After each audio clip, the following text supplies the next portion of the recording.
Hello everyone, I am Neha and welcome back to my channel. I am here with a new topic, so let's begin. तो आज का हमारा topic है models of information processing. तो इससे पहले हमने कई सारे टॉपिक्स कंप्लीट किए जिसमें ये जाना कि इंफॉर्मेशन प्रोसेस हमारा कैसे होता है। मेमोरीज सेंसरी मेथड के थ्रू हमारी working memory means short term memory में आती है और रिहर्सल के थ्रू वो एनकोड होके और रिट्राइवल होके हमारी लॉन्ग टर्म मेमोरी में ट्रांसफ़र हो जाती हैं। तो इस पे बहुत सारे साइकोलॉजिस्ट ने अपने मॉडल्स दिए थे जिसमें से दो मॉडल्स हमारी IGNOU M A psychology book में है, वॉक एंड नॉर्मन मॉडल्स और Atkinson and Shiffrin's the stage models. तो आज हम इस वीडियो में वॉग एंड नॉर्मन मॉडल्स के बारे में डिस्कस करेंगे। तो चलिए शुरू करते हैं। तो वॉग एंड नॉर्मन्स ने 1965 में इस मॉडल को दिया, प्रपोज किया और ये फर्स्ट मॉडर्न बिहेवियर मॉडल था जिसमें प्राइमरी मेमोरी के कॉन्सेप्ट को पॉइंट में रख के इस थ्योरी को बनाया गया।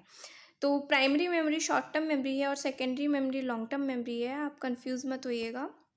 तो जो प्राइमरी मेमोरी है और सेकेंडरी मेमोरी है, इससे पहले इस पे विलियम जेम्स ने इसको प्रपोज किया था। इन्होंने सेकेंडरी मेमोरी के बारे में तो काफ़ी अच्छा डिस्कशन किया था बट प्राइमरी मेमोरी के लिए में नहीं किया था। तो वॉग एंड नॉर्मन ने इस थ्योरी को बोरो करके प्राइमरी मेमोरी के बारे में बहुत विद एक्सपेरिमेंट इसको प्रूफ किया और डिस्कस किया कि कैसे मेमोरी हमारे प्राइमरी मेमोरी में स्टोर होती है।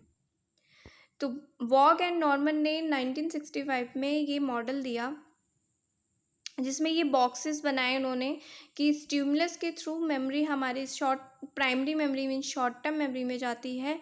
अगर हम उस पर अटेंशन नहीं देते हैं तो मेमोरी हम भूलने लगते हैं, बट अगर रिहर्सल करें उस मेमोरी की बार बार तो फिर वो हमारी सेकेंडरी मेमोरी यानी लॉन्ग टर्म मेमोरी में ट्रांसफ़र हो जाती है। तो जो उन्होंने एक्सपेरिमेंट किए थे उसको डिस्कस करने से पहले हम ये जान लेते हैं कि डिके एंड इंटरफेरेंस क्या होता है। डिके वो मेमोरी है जो मेमोरी हमारी बहुत पुरानी हो जाती है और धीरे धीरे हम उसको भूलने लगते हैं क्योंकि हम रिहर्सल नहीं करते हैं उस चीज़ की। जैसे आप कोई लैंग्वेज सीखते हैं और उसको यूज़ नहीं करते हैं, उस लैंग्वेज को उसका रिहर्सल नहीं करते हैं, रिवाइज नहीं करते हैं, तो वो धीरे धीरे आपको भूलने लगती है। और इंटरफेरेंस मेमोरी वो मेमोरी होती है जो आपकी पुरानी मेमोरी में नई मेमोरीज रिट्राइवल के थ्रू जाती हैं। जैसे कि आपने अगर कोई नए आपका नंबर है वो बहुत पुराना है और सम रीज़न्स आप उस नंबर को चेंज करते हैं और किसी को देना जब होता है वो नंबर तो आप अपना नया नंबर ना देकर पुराना नंबर दे देते हैं, जिससे ये पता चलता है कि हमारी पुरानी मेमोरी नई मेमोरी में कहीं ना कहीं एक दूसरे से जुड़ी हुई होती हैं, रिट्राइवल होती रहती हैं। तो ये जो एग्ज़ाम्पल है ये हमारे इंटरफेरेंस में आता है। अब शुरू करते हैं वॉग एंड नॉर्मन का एक्सपेरिमेंट। तो वॉग एंड नॉर्मन ने प्राइमरी मेमोरी को ट्रेस करने के लिए 16 डिजिट की लिस्ट यूज़ की और उसमें सब्जेक्ट मीन्स जिसके ऊपर एक्सपेरिमेंट किया जाता है, सब्जेक्ट को 1 डिजिट पर सेकेंड और 4 डिजिट पर सेकेंड रीड करने के लिए दिया।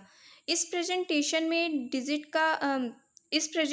का मतलब ये था कि पर्पज़ ये था, ये जानना था कि जो प्राइमरी मेमोरी में जो भूलने का प्रोसेस है वो सिर्फ डिके की वजह से होता है या फिर उसमें इंटरफेरेंस भी इन्वॉल्व है। तो जब इन्होंने ये एक्सपेरिमेंट किया तो उससे ये पता चला, ये देखा उन्होंने कि जो सब्जेक्ट था वो जब वन